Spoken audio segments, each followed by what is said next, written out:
Hey, it's time for another Saturday Park adventure. Today we are in the park that I've talked about before in a previous one, which is the tourist park. It's what I reference to it as. This is called Centennial Park in Nashville, Tennessee. It's located in North Nashville. And yeah, that's essentially what it is because all of the tour bus come through here. Everyone that's visiting comes to see actually that structure behind us there, which is the Parthenon.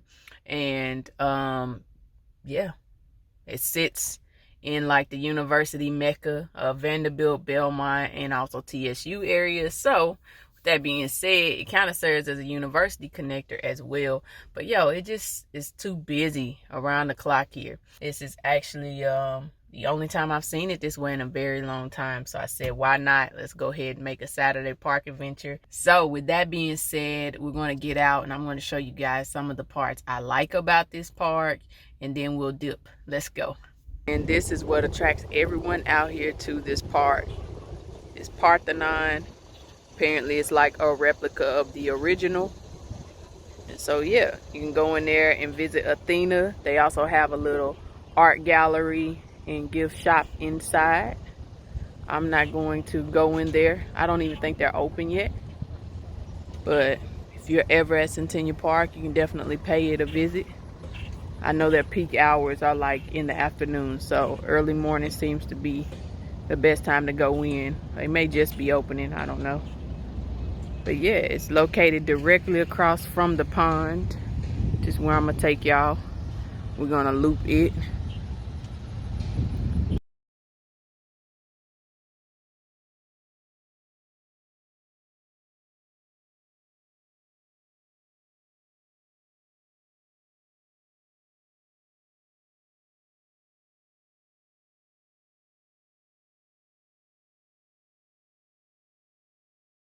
So more recently, what this park became known for was the women's suffrage installation. I'll show y'all that.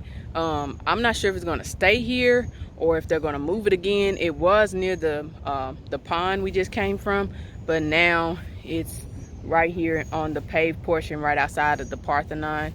So if you decide to come here, that's where you can find it. And then we'll go to the other part where the actual outdoor music festival takes place. All right, so we've made it to what they're calling the Tennessee Trailblazers Women's Suffrage Monument. A little bit of information there.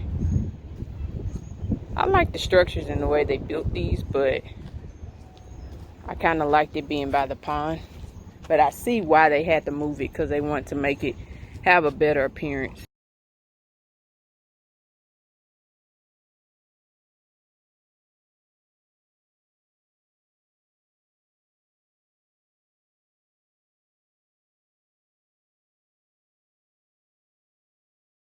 Y'all, it's so bright out here I can barely see y'all, so we're gonna actually walk on the grass here.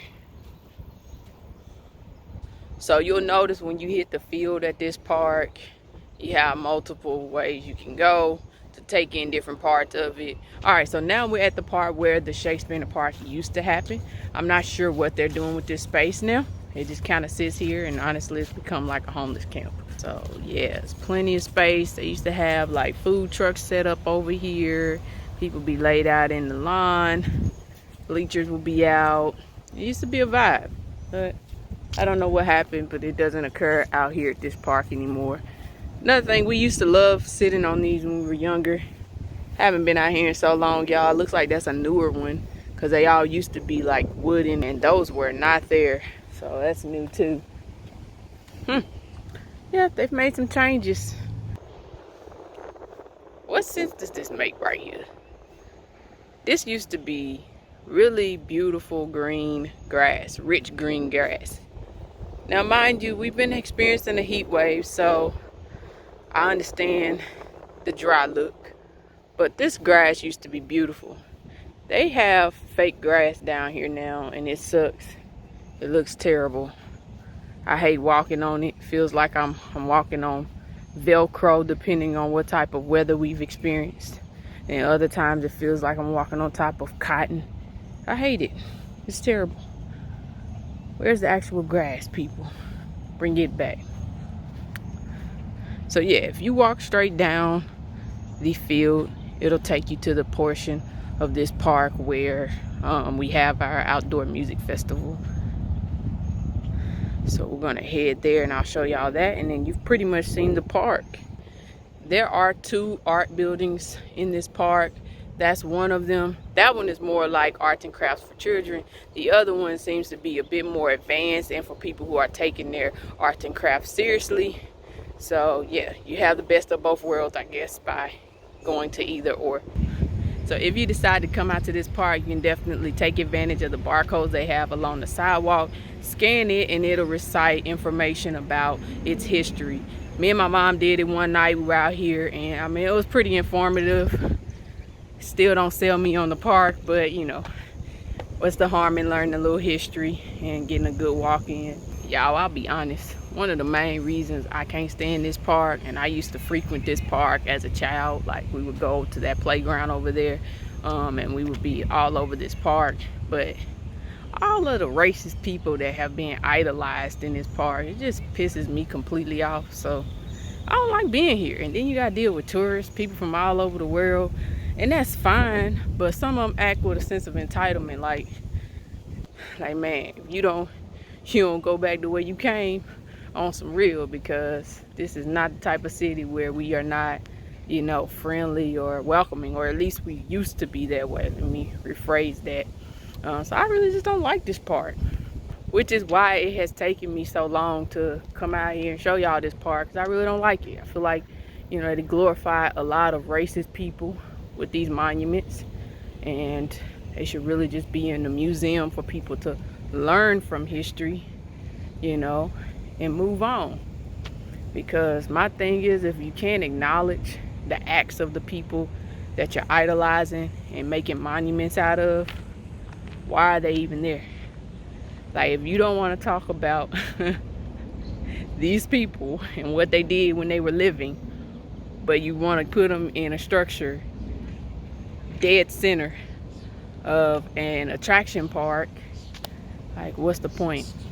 I really just don't prefer to be out here. It's nothing out here for me or anyone that looks like me. So you have to really come out here with the mindset of making your park experience what you want it to be. Just being honest. But yo, we had to check it off of the list, so I hope you guys have enjoyed this video and you decide to come out here and see it for yourself, and read up on a little history, and comment down below what you think of the park. We just came through that, y'all. So here's where they would have the stage set up in the amphitheater. There'll be a ton of tables and chairs and vendors out here set up selling. And then there's always like food trucks along here and all around this entire pathway for the event. And then there's typically a second stage set up. I think they call it like the acoustic stage. The nice thing about this is that it is located right beside the historical Springwater Club and Lounge. So that was established in 1896, and a lot of country music artists got their start there. So that's why a lot of people still go to Springwater. So we are walking back the other way in this park, where you can find a garden and where a lot of people like get married. And then across from it is a pavilion where we have a lot of our like main swing dance events at, so, and conferences and expos. And then alongside that used to be a train, but they moved it, a historical train, but they actually moved it. And on the other side of that is Metro Parks police, as well as volleyball. Centennial Park does have a dog park.